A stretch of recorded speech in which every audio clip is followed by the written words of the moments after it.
ये नीट 2022 का क्वेश्चन है। क्वेश्चन को हम फिलहाल ध्यान से पढ़े जा रहे हैं, फिर आप लगाएंगे। लिखा from Ampere's circuit law for a long straight wire of circular cross section carrying a steady current the variation of magnetic field in inside and outside region of the wire is. पहला part है linearly increasing function of distance up to the boundary of wire and then linearly decreasing for the outside region. दूसरा है linearly increasing function of distance up to the boundary, यानी distance के साथ साथ कैसे wire के अंदर वायर के बाहर वो चेंज होता है, ये ऑप्शन बताना है। ठीक है, जरा इसमें दिमाग लगाइए पहले आप। इसका प्रूफ बताता हूं। प्रूफ मैं इसलिए बताना चाहता हूं कि कभी कभी मैथमेटिकल ये पार्ट आ जाता है, वैल्यू निकालो। ठीक है, जरा समझने की कोशिश करो। कह रहा है कि एक सर्किटल लॉक से स्ट्रेट वायर है, एक वायर है। मैं जरा एक वायर ऐसे जानबूझ के बना रहा हूं, ऐसे ये वायर बनता नहीं, लेकिन मैं वायर ऐसे बना रहा हूं।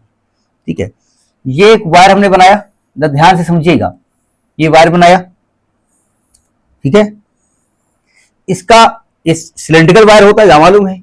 इसका कुछ एरिया होगा, इसका रेडियस हमने फिलहाल ए मान लिया, इसका रेडियस हमने ए मान लिया। समझ में आ रही बात नहीं आ रही है?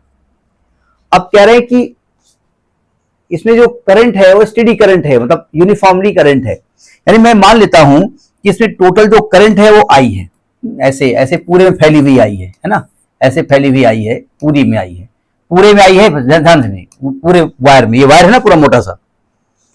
अब देखो ध्यान से, अगर हमने क्या किया, इसके अंदर, इसके यहां से आर डिस्टेंस पर एक पॉइंट लिया है ना, तो पहले क्या होता है, पहले आप इस आर डिस्टेंस को लेकर के आप इसको इनक्लोज करते हैं, ऐसे करते हैं ना आप। तो अब बताओ, ये जो सर्कल बनाया है, तो क्या पूरी करंट ये वाली इसी के अंदर से जा रही है? क्या कुछ अंदर जा रही है, कुछ बाहर जा रही है? क्यों?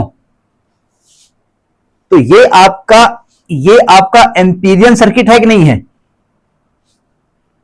तो पहले आपको यह बताना पड़ेगा कि एम्पीरियन सर्किट के अंदर कितनी करंट है। नहीं समझे? मतलब इस सर्किट के अंदर जो आपने बनाया है, इसमें कितनी करंट इंक्लूड हो रही है, निकालनी पड़ेगी ना। क्यों? और टोटल करंट को आपने आई मान रखा है ना। टोटल रेडियस जो है आपने ए मान रखी है, और ये आर है। तो जरा ध्यान से समझिएगा।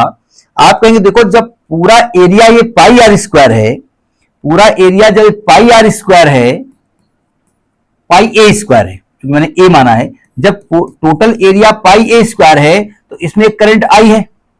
ये फॉर्मूला मैं यहां बता रहा हूं, आगे जो भी न्यूमेरिकल आएंगे और आए हैं कई, तो वहां पे डायरेक्ट यूज करूंगा।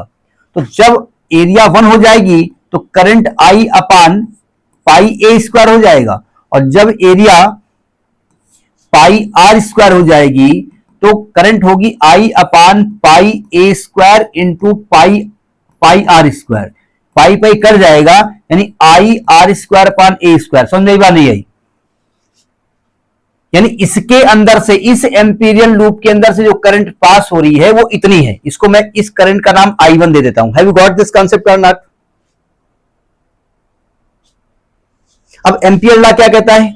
एम्पियर लॉ कहता है भैया देखो, ऐसा है कि मैं यहां पर एक मैग्नेटिक फील्ड लेता हूं B, टेंजेंशियली ये dl है। तो एम्पियर लॉ कहता है कि close integral B dot dl is equal to होता है mu naught times into current enclose. यही होता है ना I1। अच्छा, B और DL के एंगल है 0, क्योंकि B और DL पैरेलल होते हैं, डायग्राम याद हो तो इसको आप B लिखेंगे DL, और DL पे इंटीग्रल लगाएंगे। तो DL पे इंटीग्रल लगाएंगे तो जो टोटल एम्पिरियल लूप की जो लेंथ आएगी वो होगी, इसका circumference 2 pi R is equal to mu naught, और करंट आपने निकाली है pi R square upon A square. A fix है, ध्यान रखिएगा। तो अगर मैं थोड़ा ध्यान से देखूं, पाई से पाई काट दें, आर से आर काट दें, तो बी की वैल्यू आ जाएगी mu naught upon 2 into R upon A square. Have you got it ना? आई भी आएगा। एक मिनट, ये I1 की वैल्यू आपने क्या रखी है? I1 गलत लिखा है, ये आ जाएगी B इंटू, हम ये मान के चल रहे हैं कि कंसेप्ट आपका क्लियर है, वो वहां प्रूफ नहीं बता रहे हैं। I1 की वैल्यू आई है आई R square upon A square. ये I1 है ना करंट। जो इसके अंदर से गुजर रही है, तो यहां से कुछ नहीं कटेगा, एक आर से एक आर कट जाएगा केवल। तो बी की वैल्यू आएगी mu naught I upon 2 pi A square into are.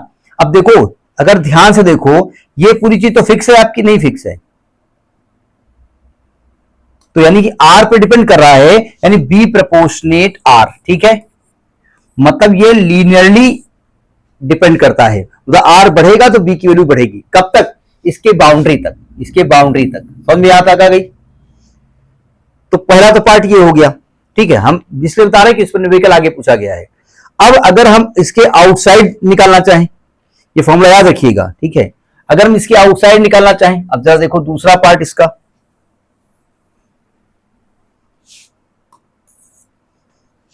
देखो अब अगर इसके आउटसाइड निकालेंगे तो ये वाला जो आपने वायर लिया है, इसमें टोटल करंट तो आई है, क्यों?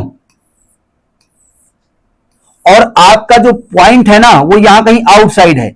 तो अगर आप एम्पीरियन लूप बनाओगे तो क्या मैं कह सकता हूं कि इस लूप के अंदर से पूरी पूरी करंट निकल रही है? क्यों? पूरा का पूरा सिलेंडर उसके अंदर रखा हुआ है, तो टोटल करंट आई मानी है आपने। तो जब यहां एम्पियर लगाओगे तो आएगा close integral B dot DL is equal to mu naught times of I हो जाएगा ना। तो टोटल करंट इसके अंदर से पास हो रही है। उसमें क्या हो रहा था, करंट केवल इतनी पास हो रही थी, अभी तो पूरी करंट पास हो रही है ना। तो बी और ये डीएल मतलब ये पूरी length 2 pi R, 2 pi R is equal to mu naught times of I. तो बी की वैल्यू क्या आएगी? Mu naught upon 2 pi I upon R हो गया ना। तो आर नीचे आ रहा है ना, तो B proportionate 1 upon R. Have you got it? तो इसके अंदर बी प्रपोर्शनेट आर है और इसके बाहर बी प्रपोर्शनेट 1 अपान आर है। Have you got this proof और नॉट? प्रूफ बताने का मेरा मकसद क्या है? प्रूफ बताने का मेरा मकसद यह है कि आपको आगे अगर इस्तेमाल होगा डायरेक्ट हम बताएंगे। इसका कौन सा पार्ट सही है? बी पार्ट, कि बी जो होता है ये लीनियरली इंक्रीज करेगा डिस्टेंस आर बाउंड्री तक, इसके बाद ये 1 अपान आर के हिसाब से डिक्रीज करेगा outside the region. Have you got? This is the NEET 2022 question. ठीक है।